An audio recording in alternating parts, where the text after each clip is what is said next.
एखाद्या पराभवानं खचणारी शिवसेना नाही, राणेंना तीनदा धूळ चारली, चौथ्यांदाही करेल। ठाकरे गटाच्या मुखपत्रातून नारायण राणेंवर प्रहार।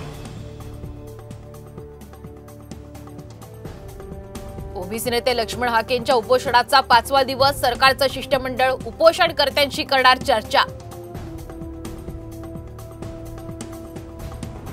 येत्या 19-20 जूनला राज ठाकरे नाशिक दौऱ्यावर, सहकुटुंब त्र्यंबकेश्वर मंदिरात घेणार दर्शन, तर वारीतही होणार सहभागी।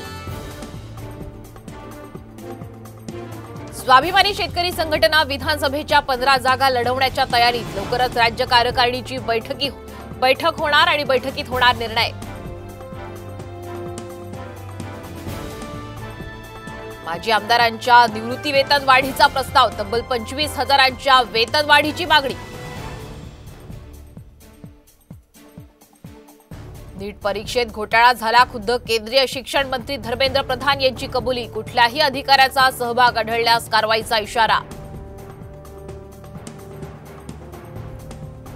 एमएसटी सीईटीच्या निकालात विद्यार्थ्यांना 100% मात्र निकाल जाहीर होताच साईट क्रॅश झाल्यानं अनेकांचा गोंधळ। बोगस शिक्षक भरती, बोगस पटसंख्या, जळगावात कोट्यावधींचा शैक्षणिक भ्रष्टाचार झाल्याचा आरोप, थेट मंत्री अनिल पाटलांकडून दखल।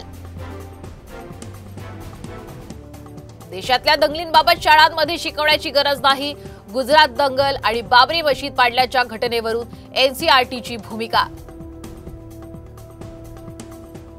नागपूरच्या पुटेवार हत्या प्रकरणात हत्येनंतर आरोपींनी केली हॉटेलमध्ये पार्टी करतानाचे आरोपींचे फोटो समोर। मुंबईसह राज्यात माडा बांधणार तब्बल 13,000 नवीन घरांसाठी 8,310 कोटींचा खर्च तरतूद। पावसानं ओढ दिल्यास नाशिककरांवर पाणी कपातीचं संकट, गंगापूर धरणामध्ये 27 दिवस पुरेल इतकाच पाणी साठा।